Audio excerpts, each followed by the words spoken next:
Hello दोस्तों, good morning, नमस्कार। आप सभी का स्वागत है आप सभी के अपने यूट्यूब चैनल परीक्षा की शिक्षा में। उम्मीद करता हूँ कि आप सभी अच्छे होंगे। आपकी जो तैयारी है अच्छे तरीके से चल रही थी। जो बच्चे क्लास में फर्स्ट टाइम है, पहली बार नए हैं, उन सभी को बता दें हमारे चैनल पर जो आपकी बीएड प्रवेश परीक्षा 2024 की जो आपकी तैयारी है साथ ही रेगुलर बेसिस पे करवाई जा रही है। ठीक है। तो जिस किसी भी साथी को अपनी तैयारी पूरी करनी है, कंप्लीट करनी है, चैनल को जो है सबसे पहले तो सब्सक्राइब करके हमारे साथ जुड़ जाएंगे और उसके बगल जो बेल आइकन देखा है वो बटन ऑन कर लेंगे। क्लास का समय देख लीजिए साथियों, जीके जीएस की जो क्लास है सुबह 10 बजे डेली आपको हमारे चैनल पर देखने को मिलती है। रीजनिंग की जो क्लास है दोपहर को 1 बजे देखने को मिलती है। कला वर्ग की जो क्लास है शाम को 4 बजे और हिंदी की जो क्लास है आपको शाम को 7 बजे हमारे चैनल पर देखने को मिलती है। तो क्लासेस का जो शेड्यूल आपको याद करके रखना है, इसी टाइम पर क्लासेस से जुड़ना है।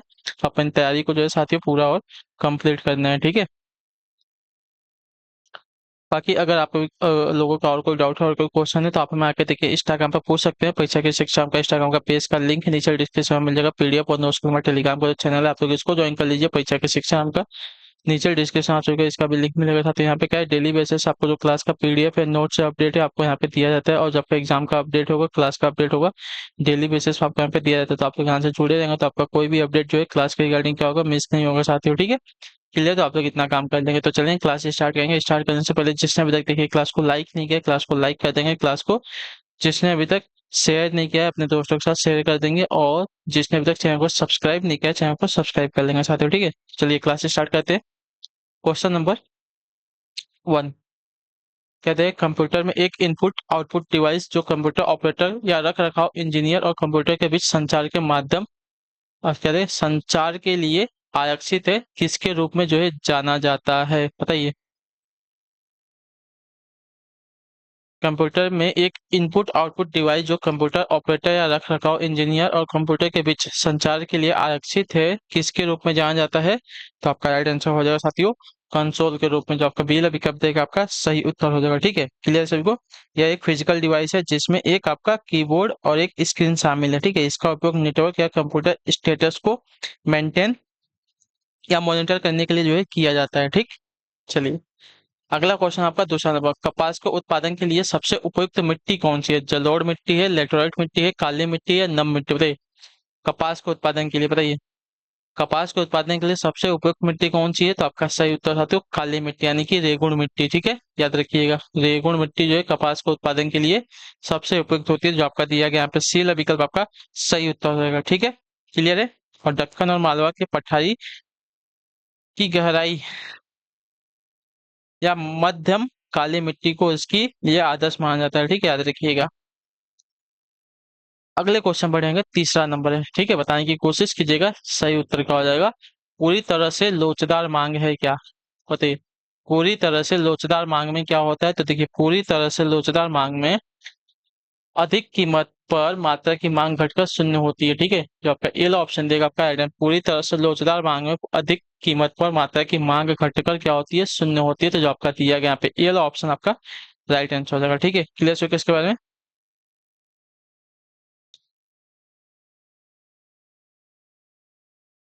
अधिक कीमत पर मात्रा की मांग जो है घटकर शून्य होती है उसको कहते हैं पूरी तरह से लोचदार मांग। ठीक है। अगला प्रश्न आपका साथियों चौथा नंबर है, क्या देगा? राष्ट्रपति का कार्यकाल निम्नलिखित में से किस परिस्थिति में खाली होता है, बताइए। राष्ट्रपति का जो कार्यकाल होता है निम्नलिखित में से किस परिस्थिति में खाली होता है? तो सर्वोच्च न्यायालय द्वारा निष्कासन पर। ठीक है, जो आपका दिया गया यहाँ पे बी वाला विकल्प आपका राइट आंसर हो जाएगा साथियों। ठीक है, क्लियर हो गया इसके बारे में। राष्ट्रपति का कार्यकाल जो आपका देखिए सर्वोच्च न्यायालय द्वारा निष्कासन पर जो आपका रिक्त होता है। ठीक है, या तो उसके कार्यकाल की समाप्ति पर भी जो आपका उसका रिक्त होता है, मृत्यु के कारण, त्यागपत्र के कारण, सर्वोच्च न्यायालय द्वारा हटाने पर और महाभियोग के द्वारा हटाने पर। इन सभी कारणों से जो है राष्ट्रपति का क्या बोलते हैं कार्यकाल वहां पे खाली होता है। ठीक है। अगले क्वेश्चन पे बढ़े आपका साथियों पांचवा नंबर, दो धातुओं की कटाई किस गुण से संभव हो पाती है, बताइए। दो, अच्छा टंकाई दिया गया, कटाई नहीं दिया गया। दो धातुओं की टंकाई यानी कि जो आप क्या बोलते हैं उसको वेल्डिंग बोलते हैं। ठीक है, दो धातुओं की टंकाई किस गुण से संभव हो पाता है? मतलब दो धातुओं को जोड़ने का जो काम होता है किस गुण से संभव हो पाता है? तो आपका राइट आंसर हो जाएगा साथियों संजनन के। जो आपका दिया गया यहाँ पे ए वाला ऑप्शन आपका राइट आंसर हो जाएगा। ठीक है, क्लियर है। टंकाई यानी कि सोल्डरिंग दो धातुओं को किसी सोल्डर यानी कि टाका लगाने वाले मिश्र धातु के उपयोग से जोड़ने की प्रक्रिया है। ठीक है। और यह सबसे पुरानी ज्ञात तकनीकों में से एक है। ठीक है, क्लियर है। अगला प्रश्न आपका साथियों छठा नंबर है। ठीक है, सर्वोदय की अवधारणा के संस्थापक कौन थे? बताइए, सर्वोदय की अवधारणा के संस्थापक कौन थे? तो सर्वोदय के अवधारणा के संस्थापक की अगर बात की जाएगी तो आपका महात्मा गांधी थे। ठीक है, जो आपका पहला ऑप्शन देगा आपका राइट आंसर होगा। ठीक है, क्लियर है। सर्वोदय शब्द से तात्पर्य है सार्वभौमिक उत्थान या सभी की प्रगति। ठीक है, क्लियर है। इस शब्द का निर्माण सर्वप्रथम मोहनदास गांधी द्वारा जॉन रस्किन की राजनीतिक अर्थव्यवस्था पर आधारित पुस्तक अनटू द लास्ट में 1908 में अनुवाद के रूप में किया गया था। ठीक है, अगला प्रश्न आपका साथियों सातवां नंबर है। चलिए बताने की कोशिश करेंगे। राइट आंसर, भारत में अंतिम टेलीग्राम कब भेजा गया था? बताइए, भारत में अंतिम टेलीग्राम कब भेजा गया था? तो भारत में अंतिम टेलीग्राम आपका 14 जुलाई 2013 को भेजा गया था कांग्रेस के उपाध्यक्ष राहुल गांधी को। ठीक है, याद रखिएगा। तो भारत में अंतिम टेलीग्राम भेजा गया था 14 जुलाई 2013 को।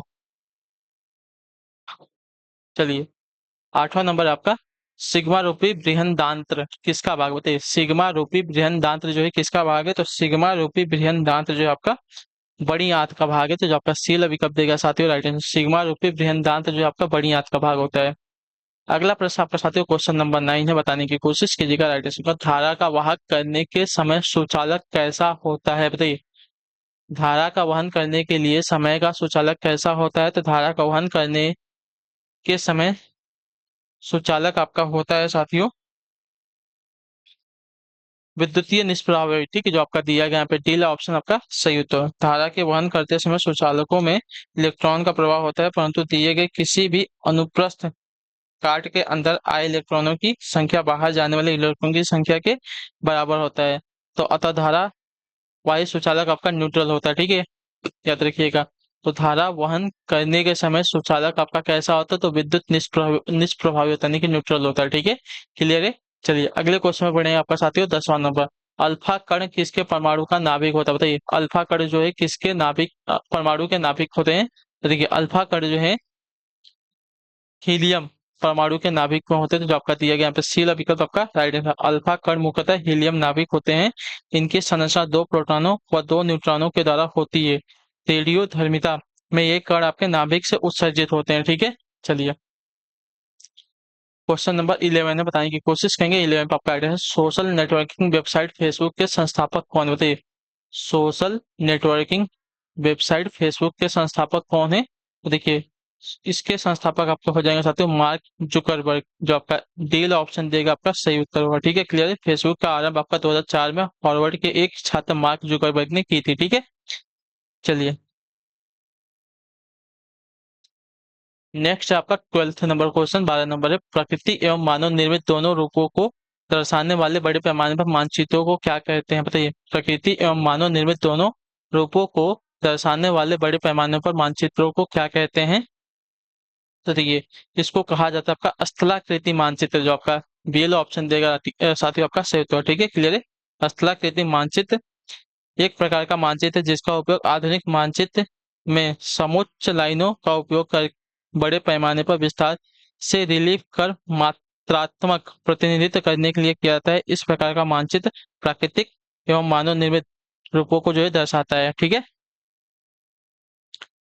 चलिए अगला आपका साथियों 13 नंबर, भारत में कौन सी नदी विभ्रंश घाटी में बहती है? बताइए, भारत में कौन सी नदी जो आपकी विभ्रंश घाटी में बहती है? तो आपका राइट आंसर आपको हो जाएगा साथियों नर्मदा नदी। जो आपका सी ऑप्शन देगा साथियों का सही उत्तर। ठीक है, भारत में नर्मदा नदी एकमात्र वैसी नदी है जो रिफ्ट घाटी से होकर गुजरती है। ठीक है, यह नदी पश्चिम की तरफ जाकर खंभात की खाड़ी में गिरती है। नर्मदा नदी भारत में विंध्याचल और सतपुड़ा पर्वत श्रेणियों के पूर्वी सिंध स्थल पर मध्य प्रदेश के अमरकंटक नामक स्थान से निकलती है। क्लियर है नर्मदा नदी के बारे में?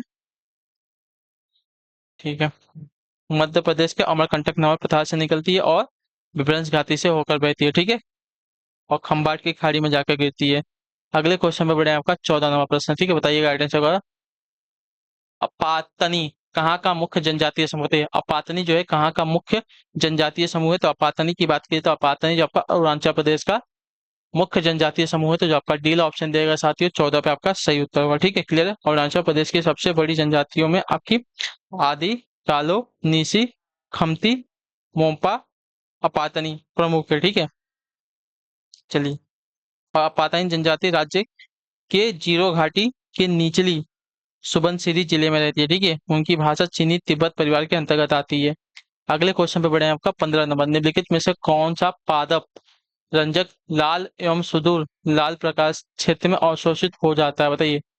निम्नलिखिट में से कौन सा पादप रंजक जो है लाल एवं सुदूर लाल प्रकाश क्षेत्र में अवशोषित हो जाता है, तो आपका राइट आंसर यहाँ पे हो जाएगा साथियों फाइटोक्रोप, ठीक है। फाइटोक्रोप जो आपका सी वाला विकल्प देगा, आपका राइट आंसर होगा फाइटोक्रोप नहीं होता, फाइटोक्रोम होता है, ठीक है। फाइटोक्रोम, फाइटोक्रोम पौधा द्वारा, ठीक है, फाइटोक्रोम पौधों द्वारा पौधों प्रकाश का पता लगाने के लिए इस्तेमाल किया जाने वाला एक आपका फोटो रिस्पीटर होता है, ठीक है। यह दृश्य जो आपका स्पेक्ट्रम के मुख्य रूप में लाल और दूर तक लाल क्षेत्र तक पता लगाता है और चीजों के अंकुर को नियंत्रित करता है, ठीक है। तो पादप रंजक लाल एवं सुदूर लाल प्रकाश क्षेत्र अवशोषित हो जाता है किसके द्वारा, तो फाइटोक्रोम के द्वारा, ठीक है। चलिए, अगला आपका साथियों 16 नंबर क्या दिया गया, एमसीसी के निम्नलिखित अध्यक्षों में से कौन आपका पेशेवर क्रिकेटर, बताइए। एमसीसी के निम्नलिखित अध्यक्षों में से कौन आपका पेशेवर क्रिकेटर नहीं था, तो आपका राइट आंसर यहाँ पर हो जाएगा साथियों क्रिस्टोफर मार्टिन जेनिक जेनकिंस, जो आपका दिया गया डी वाला विकल्प आपका राइट आंसर है। क्रिस्टोफर मार्टिन जेनकिंस एक ब्रिटिश क्रिकेटर, पत्रकार और एमसीसी के भूतपूर्व अध्यक्ष थे। वे पेशे से बीसी के कमेंटेटर थे ही थे, ठीक है, याद रखिएगा। जनवरी 2013 में वह दिग्वंत हो गए थे, ठीक है। अगले क्वेश्चन बढ़े आपका 17 नंबर। निम्नलिखित में से कौन सा विटामिन जल में घुलनशील है, बताइए। कौन सा विटामिन जल में घुलनशील होता है, तो आपका राइट आंसर यहाँ पर हो जाएगा साथियों विटामिन सी, ठीक है। विटामिन सी आपका जल में घुलनशील होता है, तो जो आपका दिया गया यहाँ पे डी वाला विकल्प आपका राइट आंसर होगा, ठीक। क्लियर से होगा इसके बारे में। चलिए, अगले क्वेश्चन बढ़े आपका साथियों 18 नंबर क्या देगा, निम्नलिखित में से कौन सा युग्म सही मेल नहीं खाता, स्थान अवस्थिति दी गई है, ठीक है। तो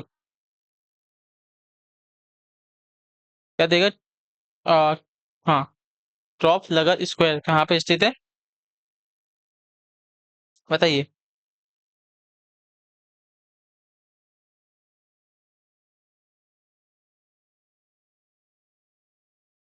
चलिए इसको भी देखते हैं।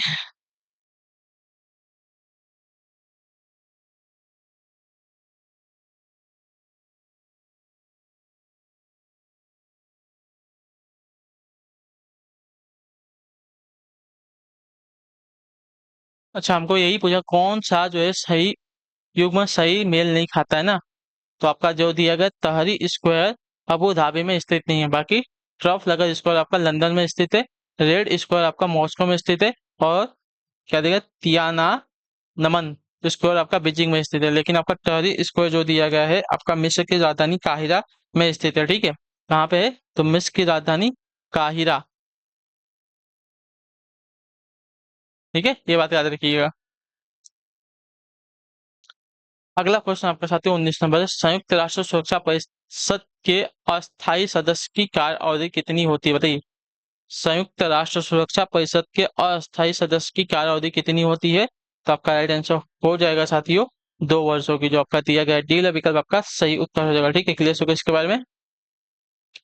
अस्थायी सदस्य की कार्य अवधि आपकी होती है 2 वर्षों की संयुक्त राष्ट्र सुरक्षा परिषद में, ठीक। चलिए, अगले क्वेश्चन पे बढ़े आपका 20 नंबर। भारत का वह कौन सा राज्य है जिसने सबसे पहले खाद्य सुरक्षा कानून पारित किया, बताइए। भारत का कौन सा राज्य है जिसने सबसे पहले खाद्य सुरक्षा कानून को पारित किया है, तो आपका राइट आंसर यहाँ पे हो जाएगा साथियों छत्तीसगढ़ राज्य, जो आपका सी विकल्प देगा आपका सही उत्तर, ठीक है। क्लियर से को भारत में खाद्य सुरक्षा अधिनियम जारी कर लोगों को रियायती दरों पर भोजन की पर्याप्त मात्रा उपलब्ध कराने का श्रेय जो है छत्तीसगढ़ को जाता है, ठीक है। क्लियर है। चलिए, नेक्स्ट है आपका 21 नंबर क्या देगा, सिलिकॉन किसका पॉलीमर होता है, तो सिलिकॉन आपका पॉलीमर होता है आपका डाई एलिकल डाइक्लोरोसिलेन का, जो आपका दिया गया यहाँ पे सी विकल्प आपका राइट है। सिलिकॉन किसका पॉलीमर होता है, डाई एल्किल डाइक्लोरोसिलेन का, ठीक है। क्लियर है। अगले क्वेश्चन पर पढ़ेंगे आपका 22 नंबर क्या देगा है, राष्ट्रीय आय की गणना की जा सकती है कैसे, बताइए। राष्ट्रीय आय की गणना कैसे की जा सकती है, तो राष्ट्रीय आय की गणना की जा सकती है साथियों, देखिए, किसी देश की राष्ट्रीय आय को निम्न विधि के द्वारा मापा जा सकता है, उत्पाद विधि या आउटपुट वृद्धि, यानी कि कुल आउटपुट को मिलाकर, कुल आय को मिलाकर, कुल व्यय को मिलाकर, तो उपयुक्त सभी आपका राइट आंसर हो जाएगा। ठीक है, क्लियर को लास्ट आय की गणना की जा सकती है कुल आउटपुट को मिलाकर, कुल आय को मिलाकर और कुल व्यय को मिलाकर। क्लियर है। अगले क्वेश्चन बढ़े आपका 23 नंबर। 45x एंड 45x ओ को रिक्त स्थान रूप में भी जो है जाना जाता है, किसके रूप में? तो देखिए, इसको जो है टर्नम सिंड्रोम के रूप में जाना जाता है। ठीक है, जो आपका ए वाला विकल्प देगा आपका सही उत्तर हो जाएगा। ठीक है, टर्नम सिंड्रोम, यानी कि 45x या 45x के रूप में भी जो है जाना जाता है। यह एक ऐसी स्थिति है जिसमें एक महिला आंशिक रूप से या पूरी तरह से एक एक्स गुणसूत्र से वंचित होती है। टर्नम सिंड्रोम क्रोमोसोम्स की असामान्यता के कारण होता है, जिसमें एक्स गुणसूत्रों में से एक या कुछ भाग या पूरा भाग गायब या बदल जाता है। अधिकांश लोगों में 46 गुणसूत्र होते हैं। टर्नम सिंड्रोम से ग्रसित लोगों में आमतौर पर आपके 45 गुणसूत्र होते हैं। ठीक है, क्लियर है। चलिए अगले क्वेश्चन बढ़े आपका 24 नंबर, बताने की कोशिश करेंगे। 24 पे आपका राइट आंसर होगा, किस देश ने आधिकारिक रूप से यरूशलेम में अपना वाणिज्य दूतावास बंद कर दिया है और फिलिस्तीनियों ने अपने मुख्य राजनयिक मिशन की स्थिति को जो है न्यून कर दिया है? किसने किया है? तो आपका राइट आंसर हो जाएगा साथियों, संयुक्त राज्य अमेरिका ने। ठीक है, जो आपका बी वाला विकल्प देगा आपका राइट आंसर। संयुक्त राज्य अमेरिका ने आधिकारिक रूप से यरूशलेम में अपना वाणिज्यिक दूतावास बंद कर दिया है और फिलिस्तीनियों ने अपने मुख्य राजनयिक मिशन की स्थिति को जो है न्यून कर दिया है। ठीक है, अगला है आपका साथियों 25 नंबर, क्या देगा? सहसंयोजक बॉन्डों में कौन सा सही है? ठीक है, सहसंयोजक बॉन्डों में कौन सा सही है? तो देखिए, क्या दिया गया? सहसंयोजक बॉन्डों में कौन सा आपका सही पूछा हमसे सिर्फ। ठीक है, तो देखिए,